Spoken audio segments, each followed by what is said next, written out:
Agradecemos al Señor la oportunidad que nos presta nuevamente, ¿verdad? El de estar aquí y esperando ser una bendición también para los que nos miran por el internet, esperando que también ellos se gocen junto con nosotros en la devoción espiritual, la palabra de Dios. Gloria a Dios. En esta noche, hermanos, les invito a que abra su Biblia en Levíticos capítulo 6, verso 12. Levíticos 6, versículo 12. Y voy a estar leyendo allí, hermanos, Levíticos 6, 12.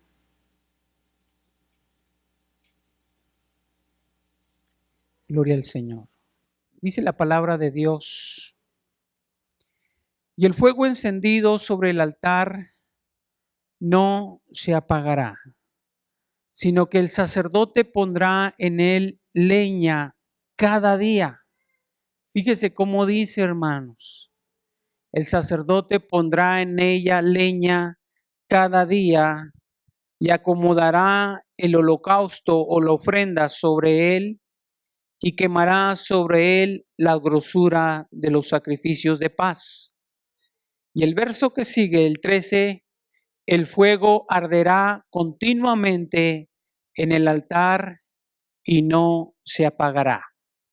Fíjese cómo el Señor enfatiza allí: el fuego encendido sobre el altar no se apague.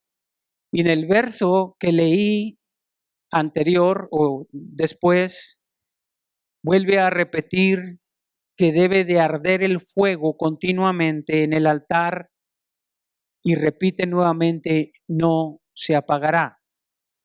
¿Por qué?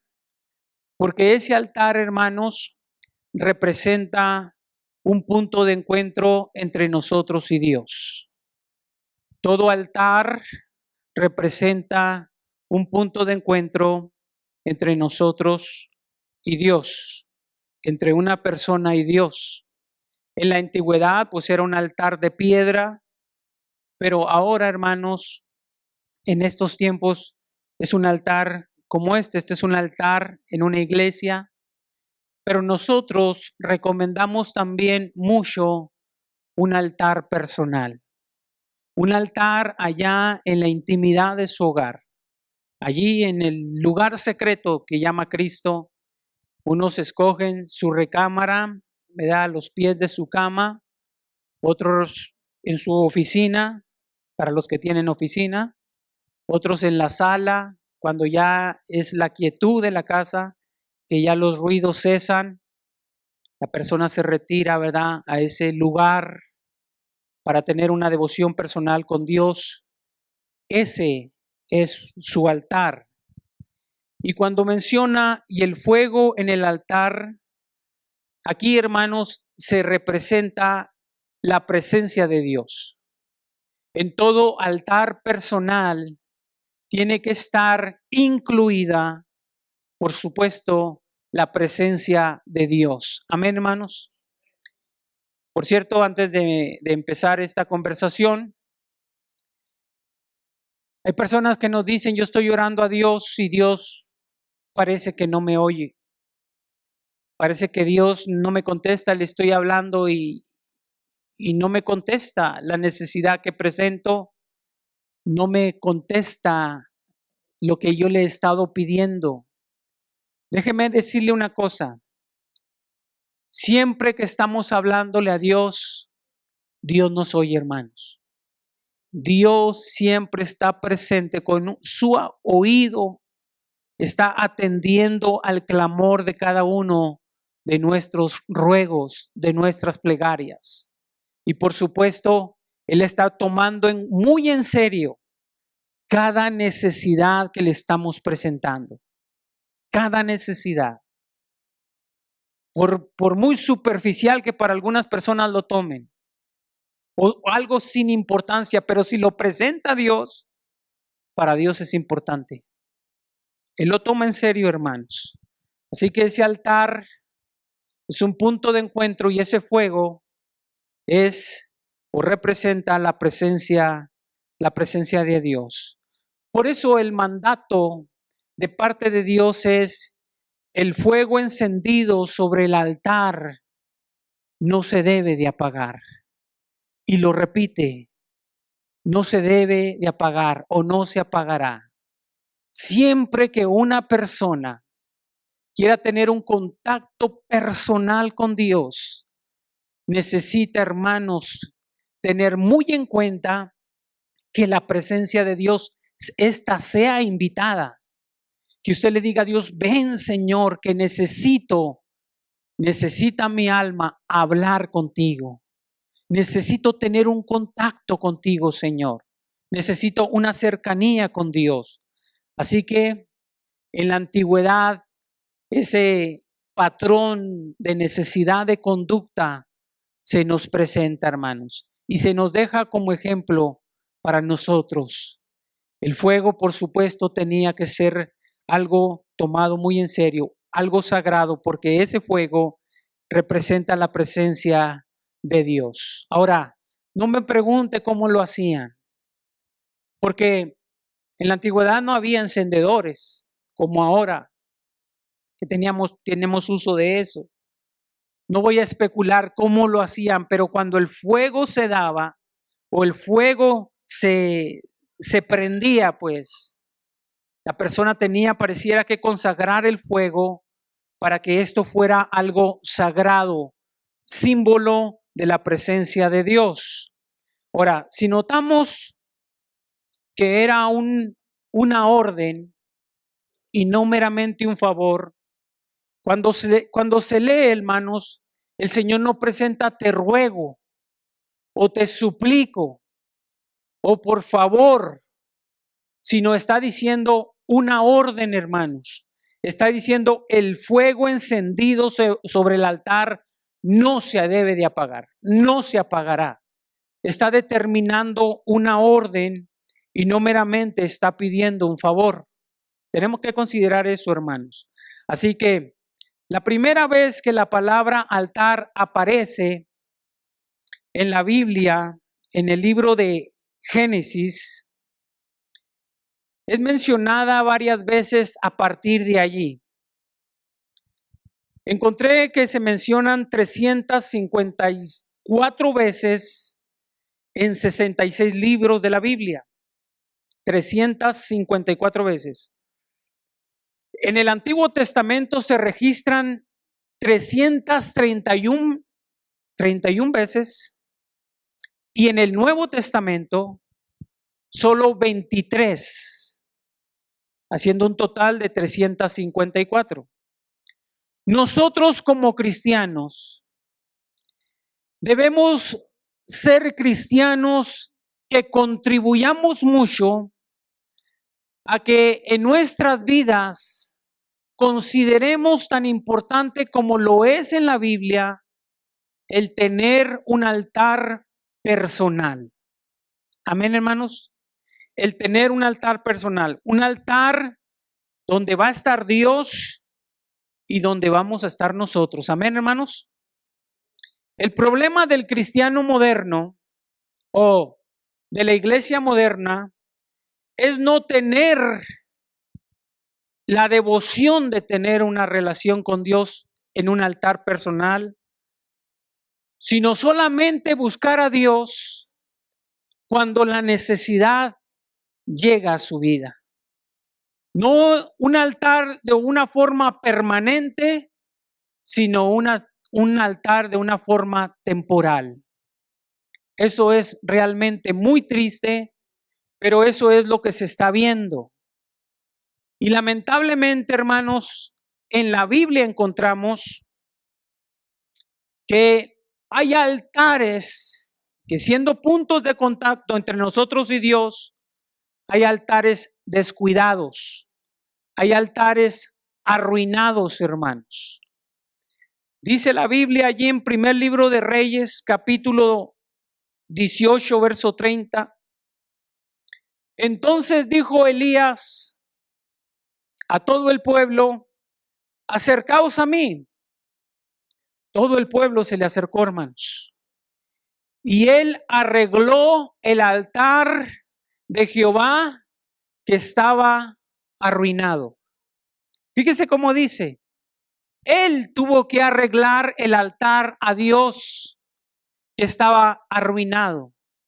Alguien no había tenido, hermanos, el cuidado de que ese altar, siendo un punto de contacto entre nosotros y Dios, tuviera el cuidado, hermanos, de que no se deteriorara, porque este estaba hecho de piedras y de lodo.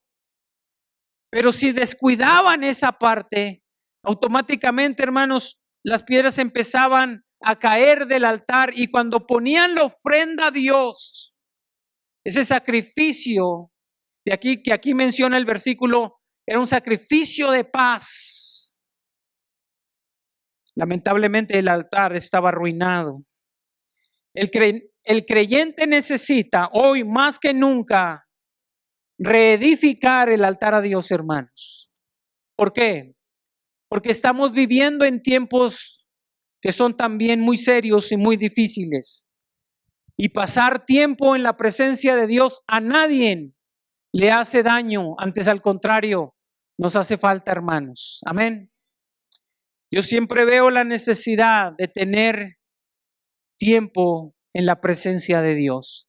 No sé ustedes cuántos tengan esa misma necesidad. ¿Por qué se arruina el punto de encuentro entre nosotros y Dios? ¿Por qué se descuida el altar a Dios? Bueno,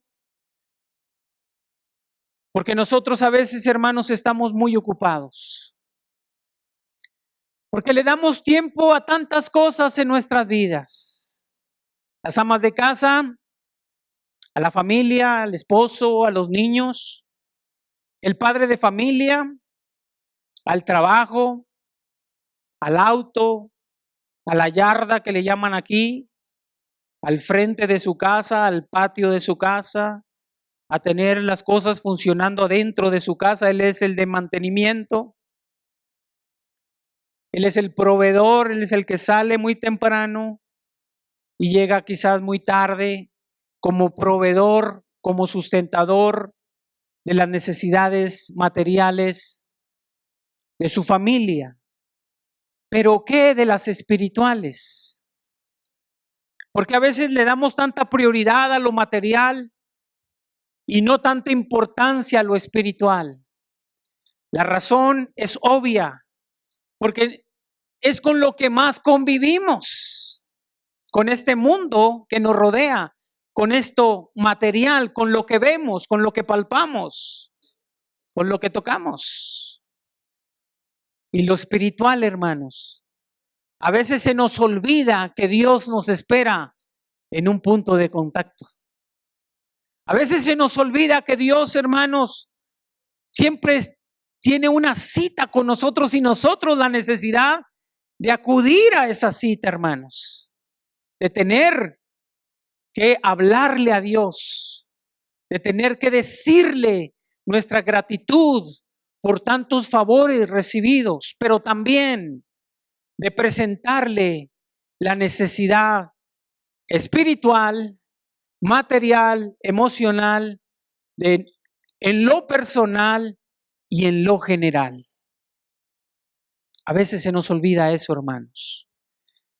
¿Qué pasa cuando nosotros no acudimos a ese punto de contacto entre nosotros y Dios, ese altar?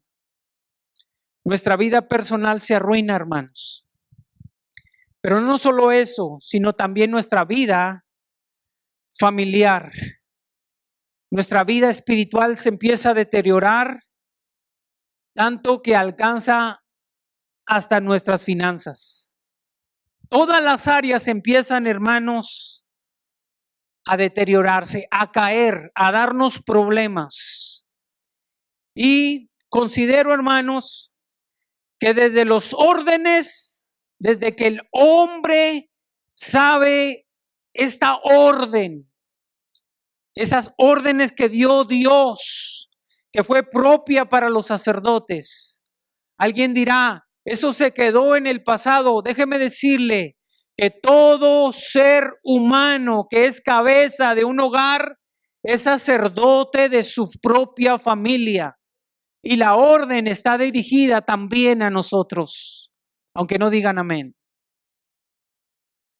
Hay sacerdote en el hogar. Cuando el marido o el esposo no sirve a Dios, recae la responsabilidad sobre la mujer.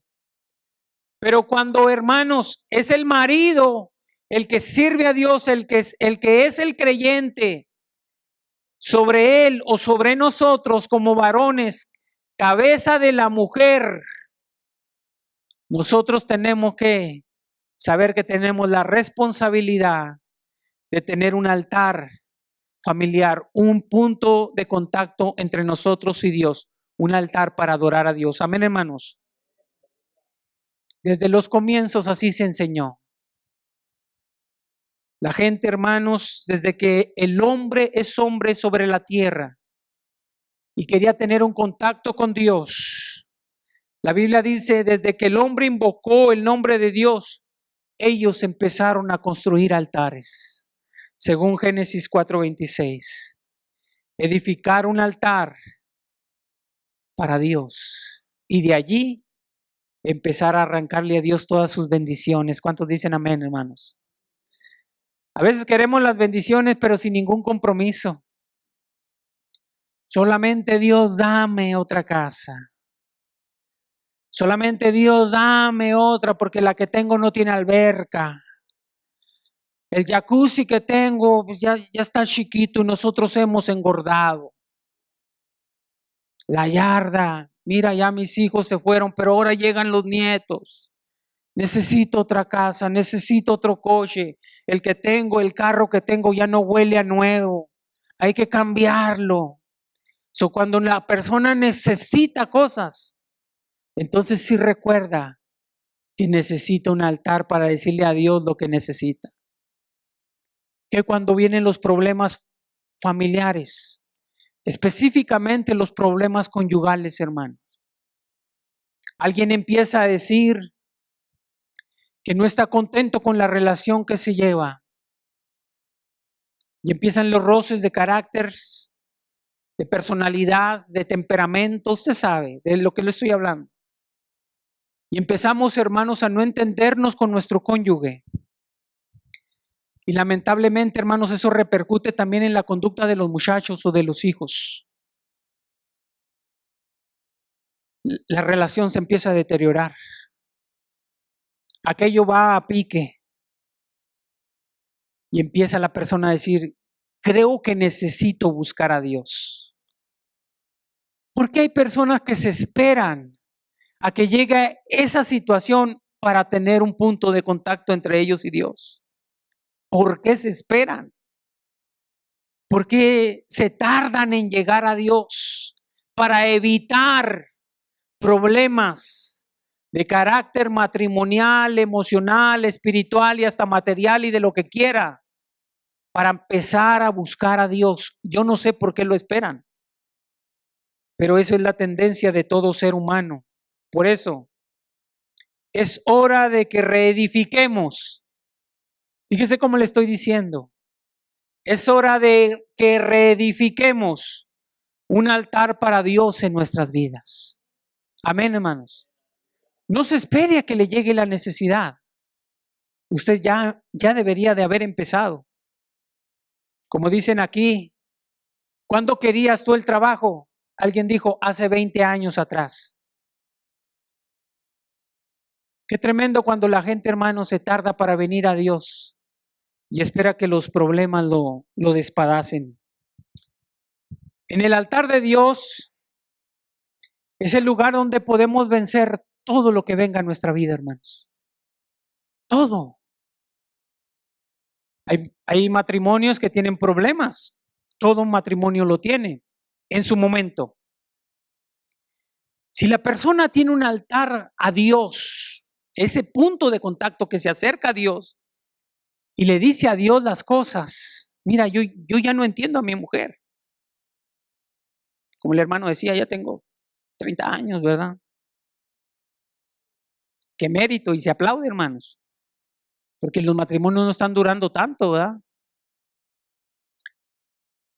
Ya no la entiendo, Señor, ni ella a mí, porque no vamos a echarle la culpa nada más a ellas.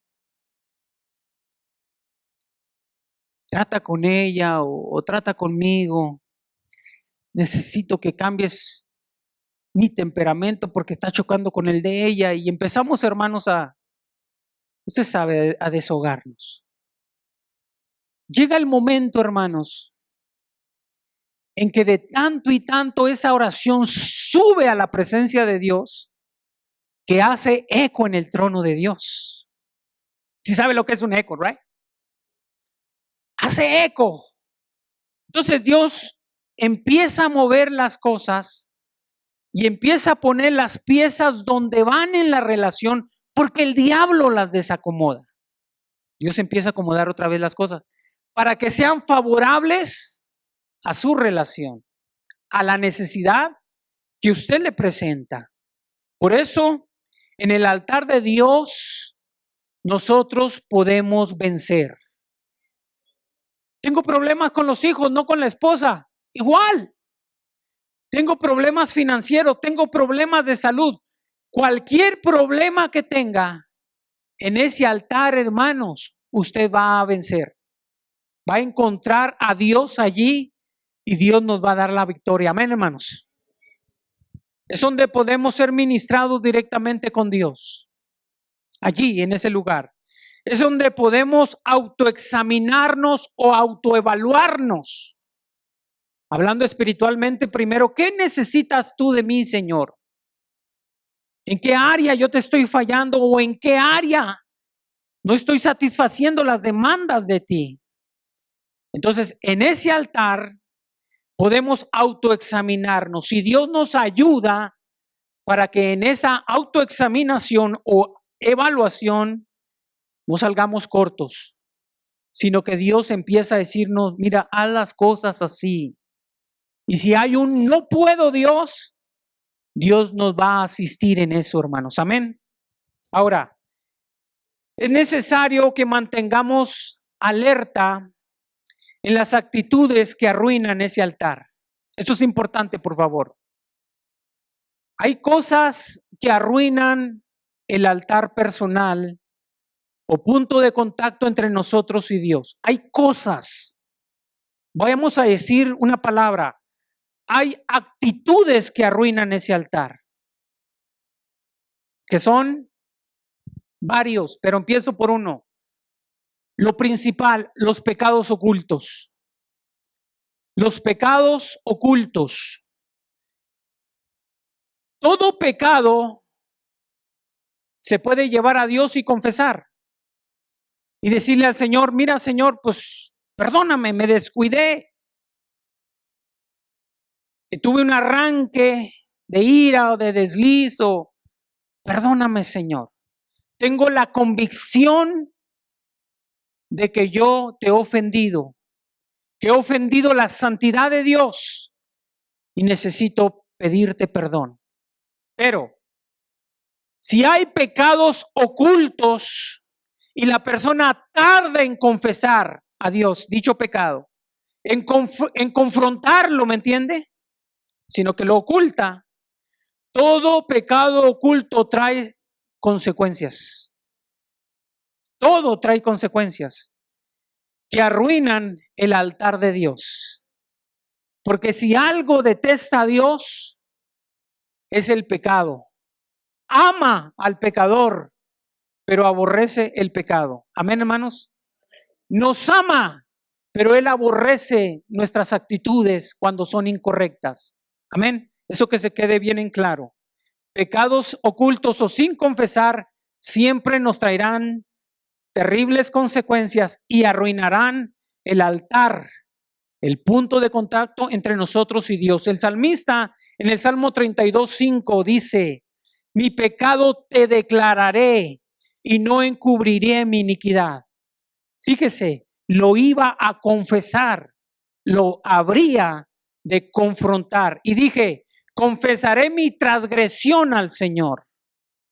No toleraría él un pecado oculto, porque sin duda estaba consciente de que arruinaría su altar, el altar personal entre Dios y él.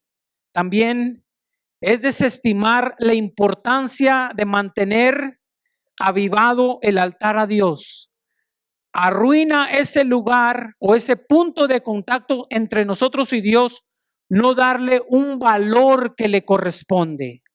No sé si alcanzó a entender, pero quiero repetir porque siempre en la repetición está quizá una buena reflexión. Algo que también deteriora ese altar a Dios entre nosotros y Dios, ese punto de contacto, es de desestimar la importancia. Es sumamente importante que todo creyente tenga un altar a Dios y vaya allí. Pero no vaya solamente los domingos, Padre, o los miércoles. Ese domingo es un santo el hermano, es una santa la hermana. Es más, ya hasta le están saliendo alas. Pero de lunes hasta semana, durante la semana, es el mismo diablo, pero se acuerda el sábado en la noche que tiene que ir a la iglesia. Así que empieza a quitarse los cuernos y la cola y el trinchete para empezarse a acomodar las alas. Aunque no digan amén, hermanos. Se acuerda que tiene un compromiso con Dios y que tiene que tener ese contacto, ese interés con Dios. Hay personas que desestiman la importancia de mantener avivado un altar a Dios. No le dan la importancia que es. Y no darle el valor que le corresponde deteriora dicho altar. Amén, hermanos. Quizás algunos apenas están entendiendo. Creo que tengo que buscar a Dios. Mientras otros están diciendo, yo me sigo teniendo devociones espirituales con mi Dios. En ese lugar que he designado para estarlo buscando y estarle presentando no solamente mi vida, sino también la de toda mi familia. Amén, hermanos. Tenemos que darle la importancia que corresponde. Debemos de ser personas de oración, hermanos. Siempre se nos ha dicho que la oración es la cenicienta de la iglesia. Y si se pregunta por qué, pues porque nadie la quiere. A la oración se le ha dado el título de la culpa. La oración es sinónimo de culpa.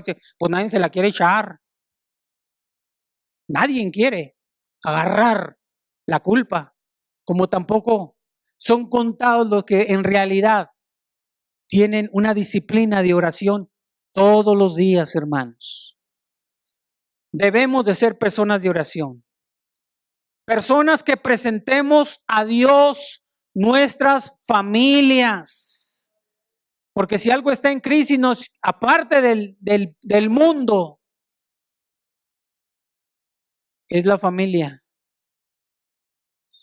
Presentarle nuestras peticiones personales y también generales.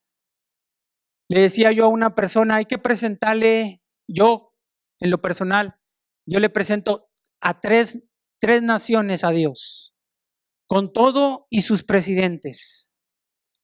Le presento a Enrique Peña Nieto, que es presidente de México, porque yo soy mexicano.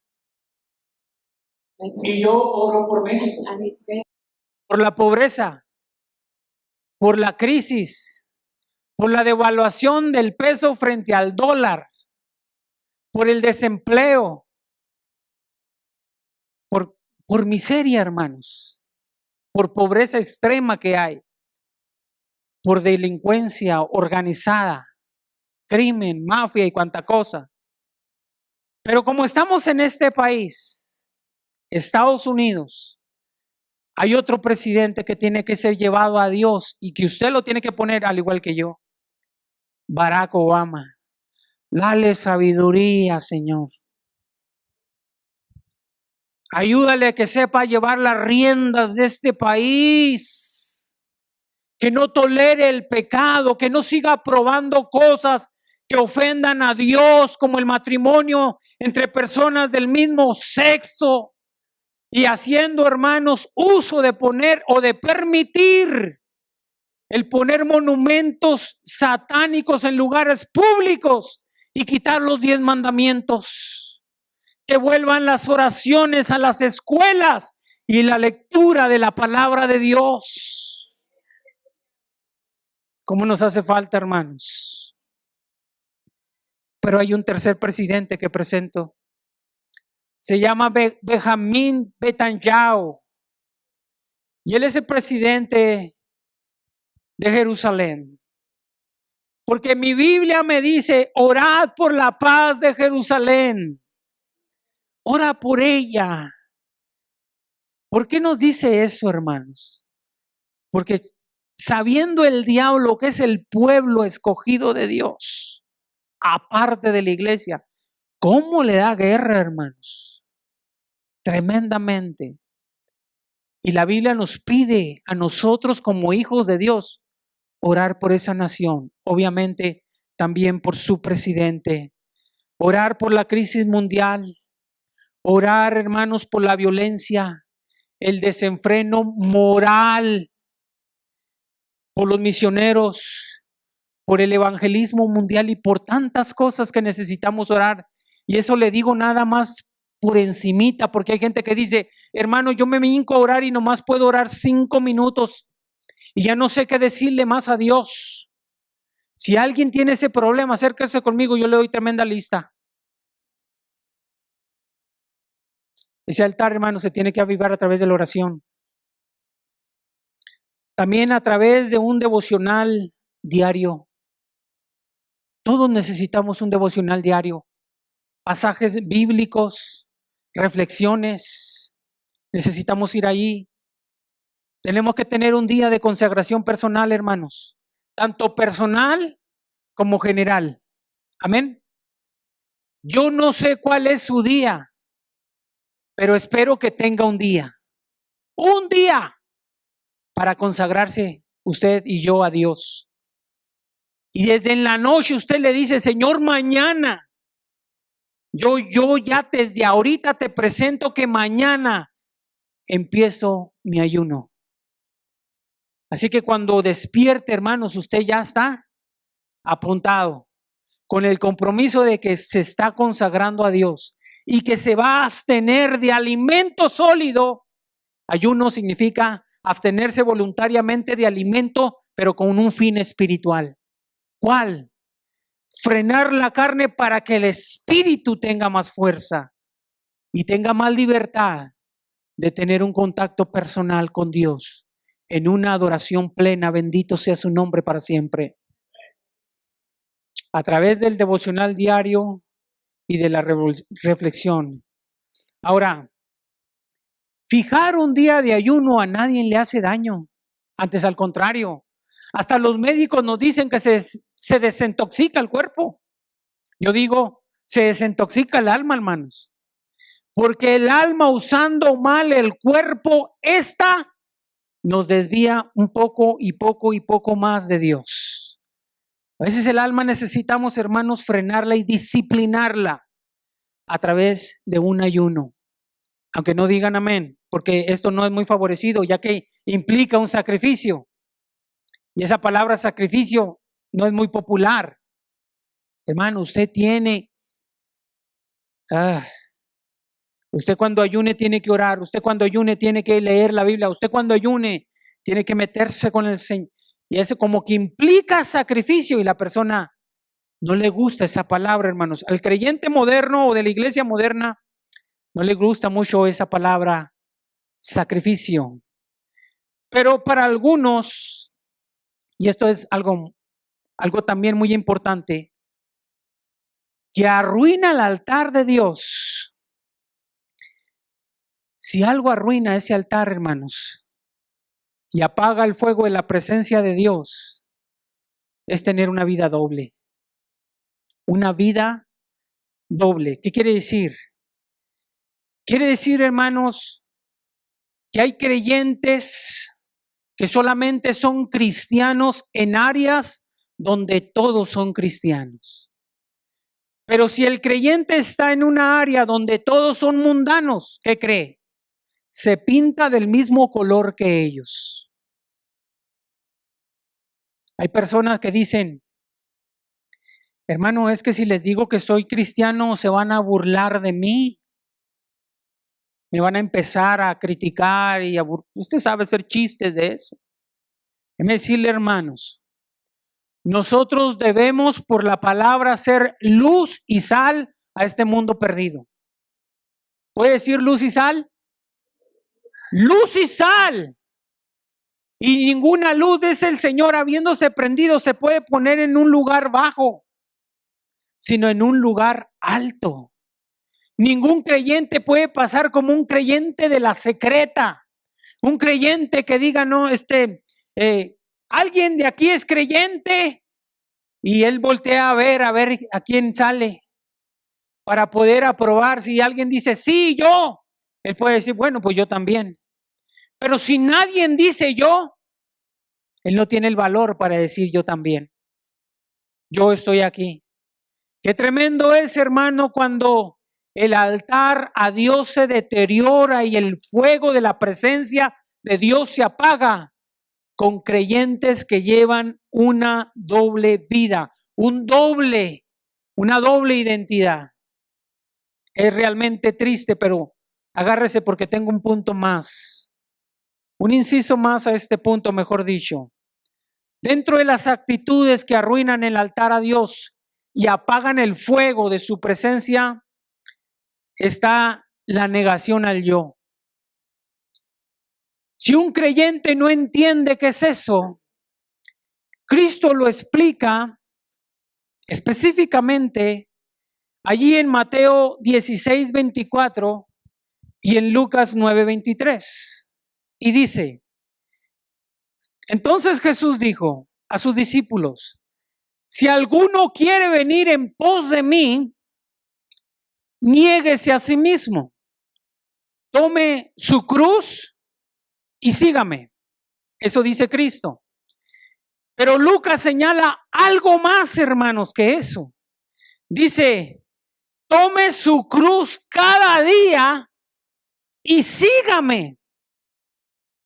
Cada día y sígame. Entonces, tres cosas importantes vemos del versículo.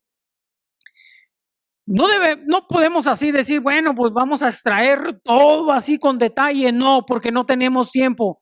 Pero sí sobresale algo importante, hermanos. Número uno, negarse a sí mismo es la negación al yo, es el morir al yo. Morir al yo para que Cristo viva en mí, como dice el apóstol Pablo. Ya no vivo yo, mas vive Cristo en mí. Si el Señor nos está diciendo, niéguese a sí mismo, está diciendo eso. Tienes que morir al yo para que yo pueda vivir en ti. Dos, tome su cruz. Y eso de la cruz significa tome la causa de Cristo. Tomar la causa de Cristo es la cruz de Cristo. Y dice el tercero, sígame. Esto significa pisa donde Cristo pisó. Compórtate como Cristo se comportó. Habla como Cristo habló. Sigue su ejemplo. Ese es seguir a Cristo. Es así, hermanos. Entonces nosotros nos enfocamos en esa expresión, negarnos al yo. Negarnos al ego. ¿Por qué? Déjeme decirle este punto importante. Porque como cristianos suele pasar, espero que no siempre, pero suele pasar. Nosotros nos enojamos fácilmente, hermanos. Alguien dice, soy de mecha corta. ¿Por qué? Porque alguien se metió con nuestro yo. Por eso nos encendemos, ¿me entiende? ¿Por qué mentimos? Porque al mentir pensamos que tenemos la ventaja y la protección del yo. para que no me descubran mi falta y proteja mi yo, voy a usar el mentir. ¿Por qué somos deshonestos? Porque a veces no hacemos las cosas como las debemos de hacer, y más en el área financiera. ¿Aló? Porque yo no quiero perder, sino siempre ganar. Y ahí está la deshonestidad. ¿Por qué sentimos envidias y celos de personas que son exitosas? Porque el yo desea tener algo que la otra persona tiene. Qué bueno que no haya amenes. Eso quiere decir que está llegando. ¿Por qué nos comportamos como nos comportamos siendo cristianos? Y a veces son actitudes no propias de nosotros. Hay actitudes y palabras que no armonizan con la palabra cristianismo, pero sin embargo, asumimos una correcta actitud y una palabra que no es propia de nosotros. ¿Por qué? Porque no hemos muerto al yo. Nada más la hermana dijo amén, los demás quizás no me han entendido. Porque no hemos muerto al yo. El yo está enterito, hermanos, desempacado, con toda la carnosidad. Existe un libro de relaciones humanas aplicadas, autor Juan Francisco Gallo, consejero de conducta cristiana eficaz, oportuna y bíblica, por supuesto. Y me gustó hojearlo y tengo algunas notas de él. Él dice que la personalidad y la conducta es uno de los problemas principales en la mayoría de los creyentes en la iglesia, dentro y fuera de ella. Fíjese qué le dije. Problemas de conducta dentro y fuera de la iglesia es el asunto de la personalidad y la conducta. Dice, la formación más sencilla de describir la personalidad es precisando que se trata de conjuntos total de nuestra facultad física, mental y emocional. 3 cosas menciona él. 3. La primera, la facultad física, la facultad mental y la emocional. Cuando trabajan esas 3 cosas, cómo pensamos, cómo sentimos y cómo nos comportamos, esas cosas van a ir formando nuestra personalidad. Ahora, a lo largo de la vida, cada uno de nosotros vamos teniendo diferentes tipos de problemas. Unos son problemas favorables, nos van a ayudar a madurar, pero otros no, nos hunden, nos enredan, nos hacen la vida difícil, complicada. Entonces, las vivencias que tengamos, las experiencias que tengamos y el aprendizaje que hayamos agarrado de esas van a ser ya sea cosas positivas o negativas en nuestra personalidad. Y muchos de nosotros, hermanos, venimos de un hogar disfuncional, donde el padre le gritaba a la madre, la golpeaba, la trataba mal. A veces le daba de comer, a veces no. Pobreza extrema, no hay zapatos, ahora andas descalzo, una mano enfrente y otra atrás, whatever. Venimos de hogares disfuncionales. El padre se harta de esa situación y se va de la casa. La madre valientemente, y bendigo a todas las madres solteras que agarran responsablemente las riendas del hogar y sacan adelante a sus hijos, gloria a Dios por ellas. Parece que nomás yo me estoy gozando. No importa, mi madre es una de ellas. I love my mom. Yo amo a mi mamá. Porque asumió la responsabilidad. Y a pesar de la pesadilla, de la separación y después del divorcio, ella trata, hermanos, de que a nosotros no nos afecte en el área emocional, y pues repercute en la personalidad. Resulta que la formación más sencilla para describir la personalidad es precisamente que se trata de conjuntar esas cosas, juntarlas. Lo físico, la facultad física, la mental y la emocional. Y se va formando la personalidad. Entonces, las vivencias que tenemos y experiencias van a servir de aprendizaje y formarlo.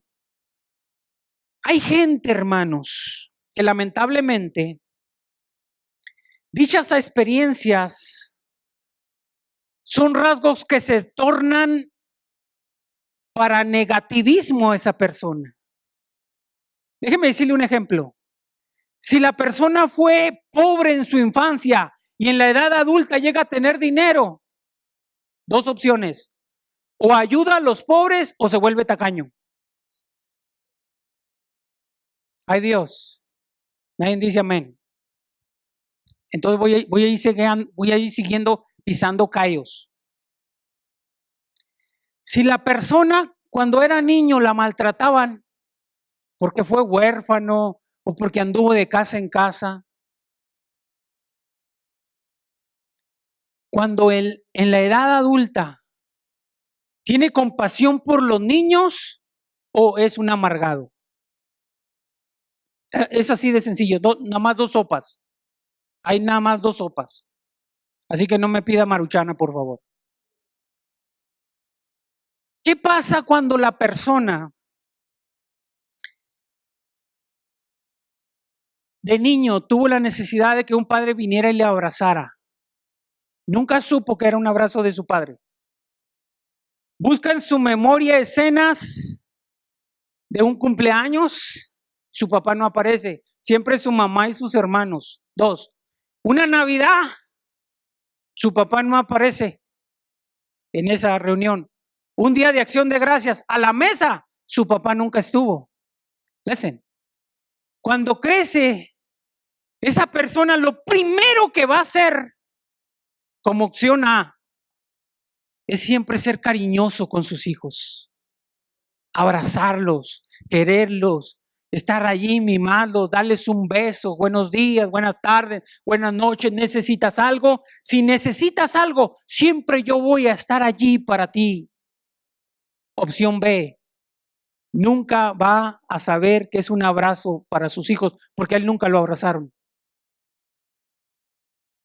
¿Qué fue lo que formó su personalidad así? Listen, sus vivencias, sus experiencias y su aprendizaje. No hubo un tutor ahí, no hubo un mentor, no hubo a quien le dijo, mira, así son las cosas. Porque faltó ese ejemplo, él no aprendió. Así que cuando creció, su personalidad así se forma. Viene a ser ese resultado obvio, diferente, tanto en hombres como en mujeres.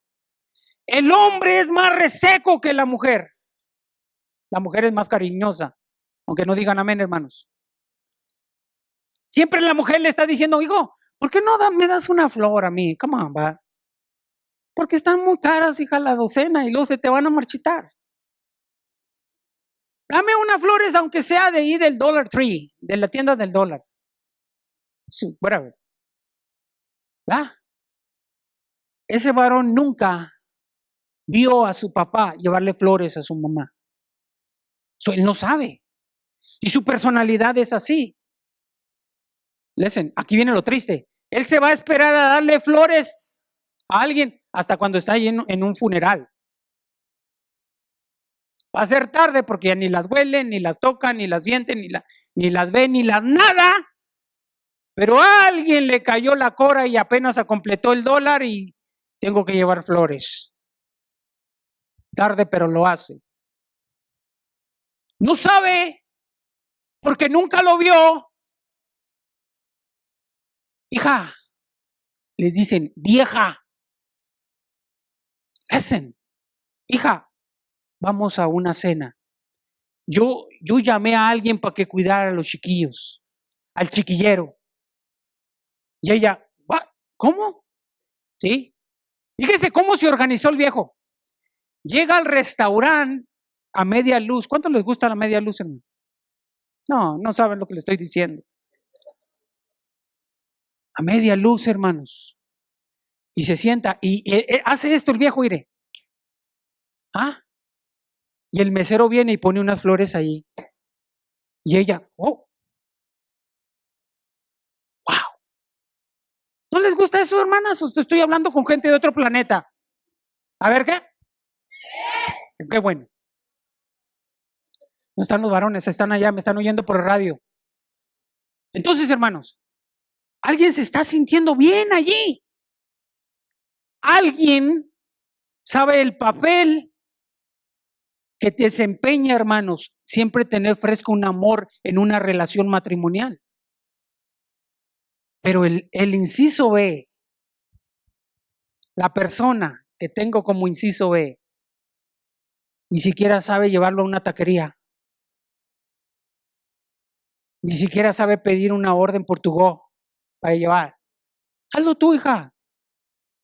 Toda la dependencia a ella, la chequera, el dinero, la secretaria sin salario, la lavadora, la planchadora, todo ella, hágalo usted. Él a gusto, rascándose la panza. Los niños vienen y le piden permiso, él se quita y le da la autoridad a ella. Tú. ¿Por qué reacciona así ese hombre? Porque su personalidad se formó así, ya que viene viendo un patrón de conducta así. ¿No es cierto, hermanos? Nadie dice amén, pero está llegando. Siempre vio así a su papá, así que él aprendió así de su papá. La conducta, la personalidad de una persona nunca es estática, es dinámica. ¿Qué quiere decir eso? Nunca estática es que se detiene, sino que es dinámica, quiere decir que siempre está evolucionando. Siempre está trabajando la personalidad. Jamás podemos decir que ya mi personalidad es así, porque conforme voy viviendo y teniendo diferentes experiencias en la vida, a veces prosperidad, a veces carencia, a veces salud, a veces enfermedad, a veces veo nacimientos, a veces voy a funerales, a veces veo cumpleaños, a veces no, a veces veo gente que me dice adiós, a veces veo gente que recibo. En fin, voy teniendo diferentes tipos de... Mi personalidad se va formando con el tiempo. ¿Está entendiendo este punto, hermano, por favor? Con el tiempo, entonces no es estática, sino dinámica. Se va formando, hay un proceso de formación. Uno para bien, pero hay proceso para mal. Esperamos que a nosotros nos sirva el tiempo y las experiencias para bien. Ahora, al estar desenvolviéndonos en diferentes actividades de la vida y confrontando diferentes tipos de emociones, la personalidad irá evolucionando. Por eso, si dejamos a un lado el cultivarnos a través de la palabra de Dios, orientarnos a través de la palabra de Dios, recibir los consejos bíblicos, dándole un crecimiento personal y espiritual a nuestra alma, nuestra personalidad mejorará. Usted dice, bueno, usted está pidiendo un altar, hermano. Sí. Ese altar va a influir mucho para que su personalidad se moldee tal y como Dios desea de nosotros. Una persona y el carácter, si no se moldea por Dios, siempre va a ser una persona problemática. En donde quiera que vaya, en donde quiera que esté. Si tiene un trabajo, va a tener problemas en el trabajo. Y dice, no, allá no me entienden. Si viene a su casa y es un problema, dice, no, pues yo pensaba que nomás allá en el trabajo no me entendían, sino también aquí. Listen, a veces no es el lugar. ¿Quién cree que es? Es la persona. Y lo triste, ahí voy. Agárrense, por favor. ¿Listos? Esa gente viene a la iglesia y da problemas en la iglesia. Y si la iglesia se pintó café, ¿por qué no la pintaron negra? Oh my gosh, de veras. ¿Y por qué pusieron este color de alfombra? A mí me gustaba pink. ¿Y por qué quitaron los nopales y pusieron zacate allá afuera? ¿Y por qué? ¿Por qué? ¿Por qué? ¿Y por qué no se hacen las cosas como la persona? Siempre la persona va a ser un problema. No es el lugar, es la persona.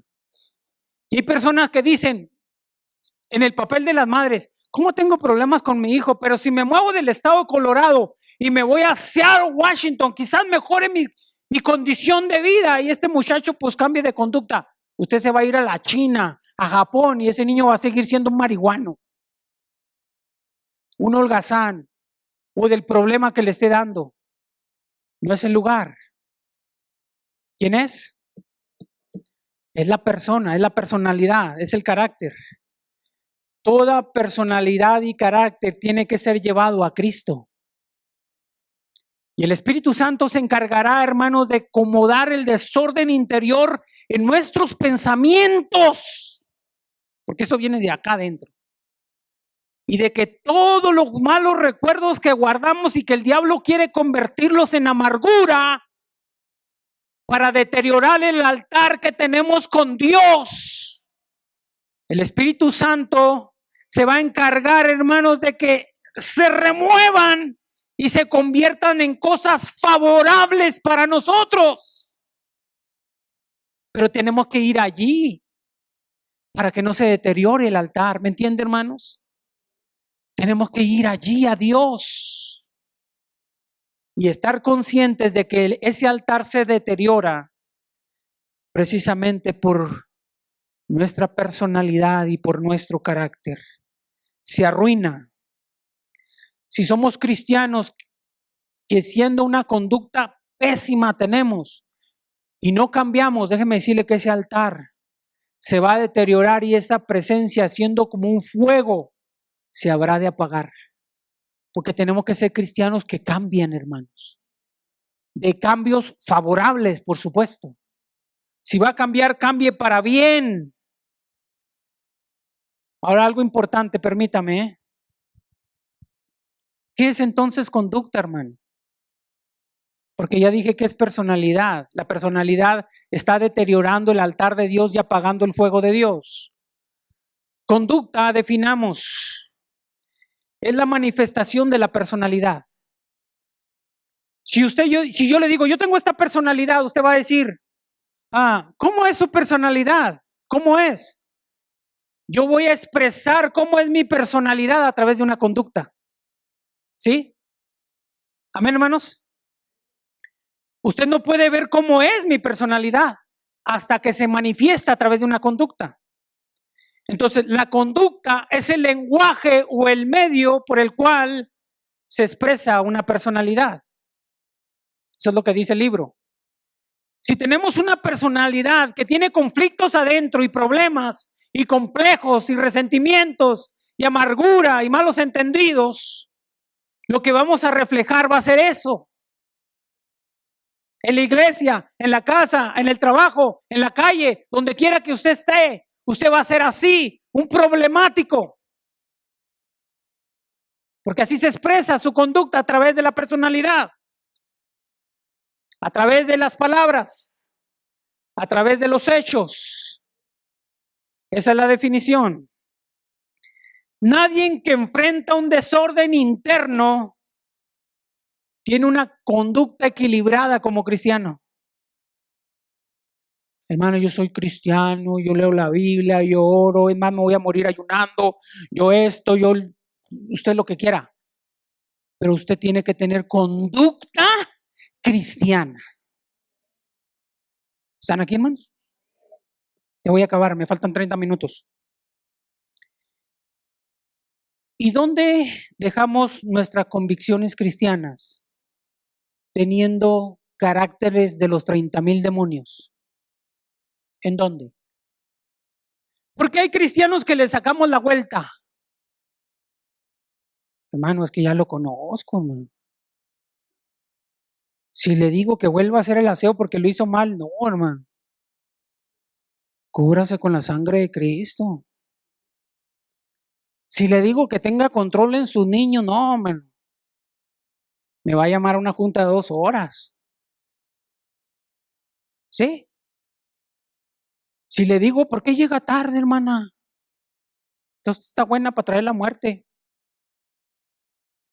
Se va a sentir ofendida porque pues hasta cierto punto usted es grosero. Si le digo que por qué nomás viene los domingos y no los miércoles ni los viernes de oración ni los cultos de célula no asiste, no va a venir dentro de un mes hasta que se le baje el coraje. ¿Por qué un cristiano tiene una conducta así? ¿Y por qué pone en juego siempre sus convicciones cristianas? Porque así es su carácter.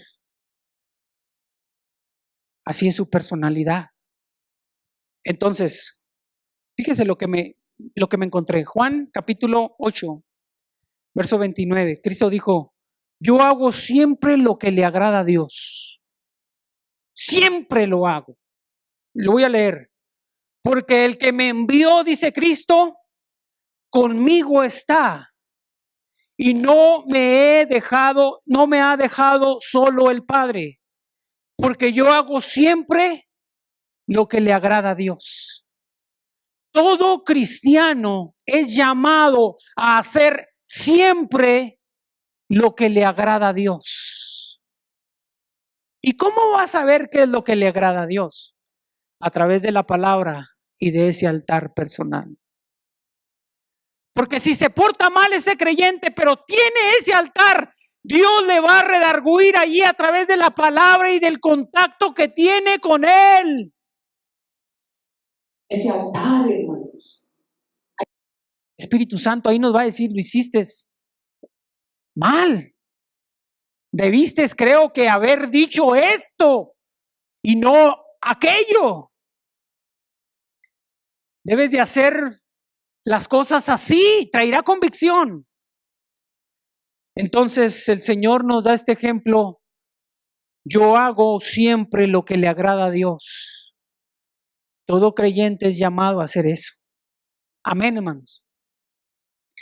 Debemos nosotros de reedificar ese altar y mantener avivado ese fuego que es la presencia de Dios. Debemos, hermanos, tener un lugar allí. Dios siempre nos estará esperando. Hay gente que no le gusta orar en la madrugada, pero a veces solamente en la madrugada se puede orar, hermano, ya que en el día la casa parece un campo de batalla. Sí, usted se mete a un cuarto hora, el niño está viendo juegos de videos, ahí está, y ya mero gana y pasa al otro nivel. Se mete a otra recámara, la hermana está viendo las novelas. Y por cierto, dice, no me interrumpa, viejo, espérame tantito, déjame que a ver si matan a la sirvienta. Listen.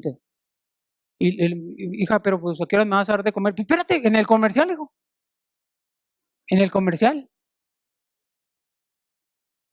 No se puede ir, no. Pues en el baño no se puede, hermano. Siempre va a haber alguien que, acá está la reta, come on. No se puede. Entonces, ¿dónde?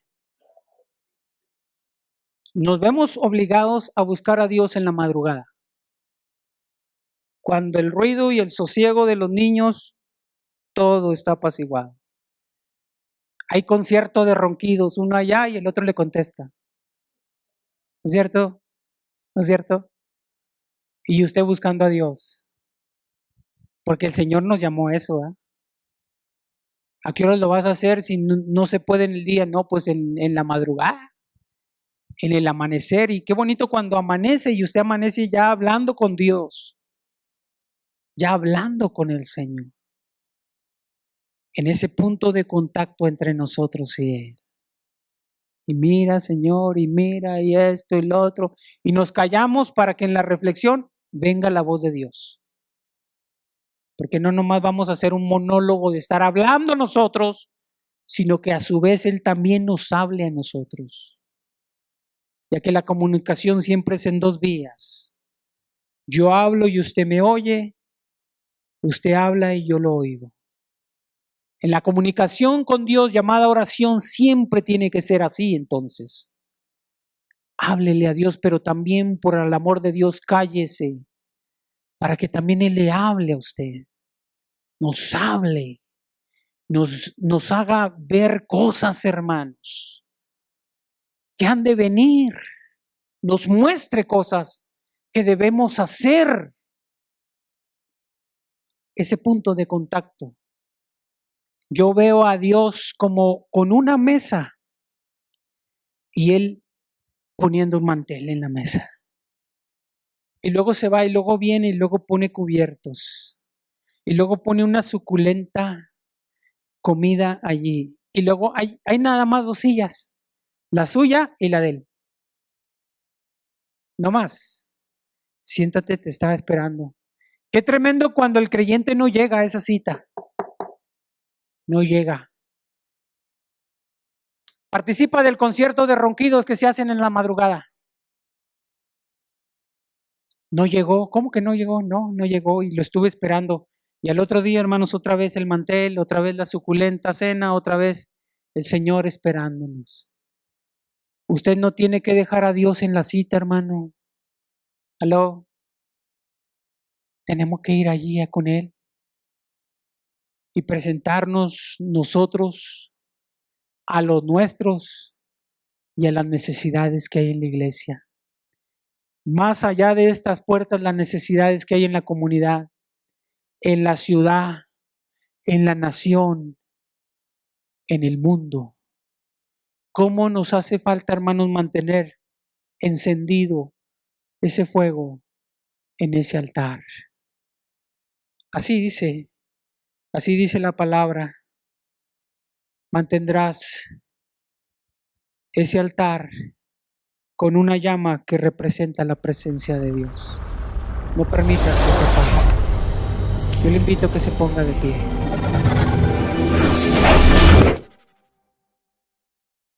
Entre nosotros y Dios, entre una persona y Dios. En la antigüedad, pues era un altar de piedra, pero ahora, hermanos, en estos tiempos es un altar como este es un altar en una iglesia, pero nosotros recomendamos también mucho un altar personal, un altar allá en la intimidad de su hogar, allí en el lugar secreto que llama Cristo. Unos escogen su recámara, a los pies de su cama, otros en su oficina, para los que tienen oficina, otros en la sala, cuando ya es la quietud de la casa, que ya los ruidos cesan, la persona se retira, ¿verdad?, a ese lugar para tener una devoción personal con Dios. Ese es su altar. Y cuando menciona y el fuego en el altar, aquí, hermanos, se representa la presencia de Dios. En todo altar personal tiene que estar incluida, por supuesto, la presencia de Dios. Amén, hermanos. Por cierto, antes de empezar esta conversación, hay personas que nos dicen, yo estoy orando a Dios y Dios parece que no me oye. Parece que Dios no me contesta, le estoy hablando y no me contesta la necesidad que presento, no me contesta lo que yo le he estado pidiendo. Déjeme decirle una cosa. Siempre que estamos hablándole a Dios, Dios nos oye, hermanos. Dios siempre está presente con su oído, está atendiendo al clamor de cada uno de nuestros ruegos, de nuestras plegarias. Y por supuesto, Él está tomando muy en serio cada necesidad que le estamos presentando. Cada necesidad. Por muy superficial que para algunas personas lo tomen, o algo sin importancia, pero si lo presenta Dios, para Dios es importante. Él lo toma en serio, hermanos. Así que ese altar es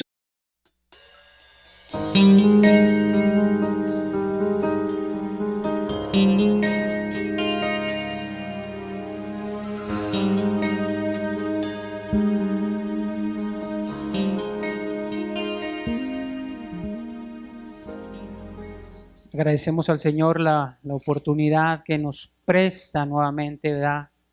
El de estar aquí y esperando ser una bendición también para los que nos miran por el internet, esperando que también ellos se gocen junto con nosotros en la devoción espiritual, la palabra de Dios.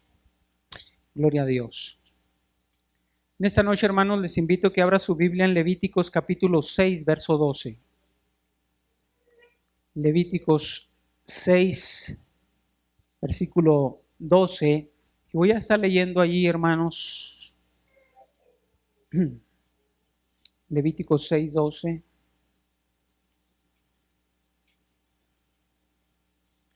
Gloria al Señor. Dice la palabra de Dios: y el fuego encendido sobre el altar no se apagará, sino que el sacerdote pondrá en él leña cada día. Fíjese cómo dice, hermanos: el sacerdote pondrá en ella leña cada día y acomodará el holocausto o la ofrenda sobre él y quemará sobre él la grosura de los sacrificios de paz. Y el verso que sigue, el 13, el fuego arderá continuamente en el altar y no se apagará. Fíjese cómo el Señor enfatiza allí: el fuego encendido sobre el altar no se apague. Y en el verso que leí anterior o después, vuelve a repetir que debe de arder el fuego continuamente en el altar y repite nuevamente: no se apagará. ¿Por qué? Porque ese altar, hermanos, representa un punto de encuentro entre nosotros y Dios. Todo altar representa un punto de encuentro. En el libro de Génesis es mencionada varias veces a partir de allí. Encontré que se mencionan 354 veces en 66 libros de la Biblia. 354 veces. En el Antiguo Testamento se registran 331 veces y en el Nuevo Testamento solo 23, haciendo un total de 354. Nosotros como cristianos debemos ser cristianos que contribuyamos mucho a que en nuestras vidas consideremos tan importante como lo es en la Biblia el tener un altar personal.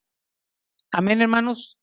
El tener un altar personal, un altar donde va a estar Dios y donde vamos a estar nosotros. Amén, hermanos.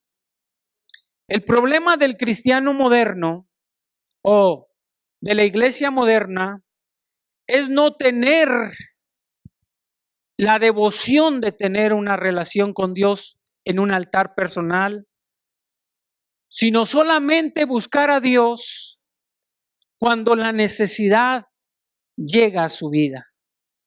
No un altar de una forma permanente, sino un altar de una forma temporal. Eso es realmente muy triste, pero eso es lo que se está viendo. Y lamentablemente, hermanos, en la Biblia encontramos que hay altares que, siendo puntos de contacto entre nosotros y Dios, hay altares descuidados, hay altares arruinados, hermanos. Dice la Biblia allí en primer libro de Reyes, capítulo 18, verso 30. Entonces dijo Elías a todo el pueblo: acercaos a mí. Todo el pueblo se le acercó, hermanos. Y él arregló el altar de Jehová que estaba arruinado. Fíjese cómo dice. Él tuvo que arreglar el altar a Dios que estaba arruinado. Alguien no había tenido, hermanos, el cuidado de que ese altar, siendo un punto de contacto entre nosotros y Dios, tuviera el cuidado, hermanos, de que no se deteriorara, porque este estaba hecho de piedras y de lodo. Pero si descuidaban esa parte, automáticamente, hermanos, las piedras empezaban a caer del altar, y cuando ponían la ofrenda a Dios, ese sacrificio de aquí que aquí menciona el versículo, era un sacrificio de paz. Lamentablemente el altar estaba arruinado. El creyente necesita hoy más que nunca reedificar el altar a Dios, hermanos. ¿Por qué? Porque estamos viviendo en tiempos que son también muy serios y muy difíciles. Y pasar tiempo en la presencia de Dios a nadie le hace daño, antes al contrario, nos hace falta, hermanos. Amén. Yo siempre veo la necesidad de tener tiempo en la presencia de Dios. No sé ustedes cuántos tengan esa misma necesidad. ¿Por qué se arruina el punto de encuentro entre nosotros y Dios? ¿Por qué se descuida el altar a Dios? Bueno, porque nosotros a veces, hermanos, estamos muy ocupados. Porque le damos tiempo a tantas cosas en nuestras vidas. Las amas de casa, a la familia, al esposo, a los niños, el padre de familia, al trabajo, al auto, a la yarda que le llaman aquí, al frente de su casa, al patio de su casa, a tener las cosas funcionando dentro de su casa. Él es el de mantenimiento. Él es el proveedor, Él es el que sale muy temprano y llega quizás muy tarde como proveedor, como sustentador de las necesidades materiales de su familia. Pero ¿qué de un punto de encuentro? Y ese fuego es o representa la presencia de Dios. Por eso el mandato de parte de Dios es: el fuego encendido sobre el altar no se debe de apagar. Y lo repite, no se debe de apagar o no se apagará. Siempre que una persona quiera tener un contacto personal con Dios, necesita, hermanos, tener muy en cuenta que la presencia de Dios, esta sea invitada. Que usted le diga a Dios: ven, Señor, que necesita mi alma hablar contigo. Necesito tener un contacto contigo, Señor. Necesito una cercanía con Dios. Así que en la antigüedad, ese patrón de necesidad de conducta se nos presenta, hermanos, y se nos deja como ejemplo para nosotros. El fuego, por supuesto, tenía que ser algo tomado muy en serio, algo sagrado, porque ese fuego representa la presencia de Dios. Ahora, no me pregunte cómo lo hacían, porque en la antigüedad no había encendedores como ahora, que tenemos uso de eso. No voy a especular cómo lo hacían, pero cuando el fuego se daba o el fuego se prendía, pues la persona pareciera que consagrar el fuego para que esto fuera algo sagrado, símbolo de la presencia de Dios. Ahora, si notamos que era una orden y no meramente un favor, cuando se lee, hermanos, el Señor no presenta te ruego o te suplico o por favor, sino está diciendo una orden, hermanos. Está diciendo: el fuego encendido sobre el altar no se debe de apagar, no se apagará. Está determinando una orden y no meramente está pidiendo un favor. Tenemos que considerar eso, hermanos. Así que la primera vez que la palabra altar aparece en la Biblia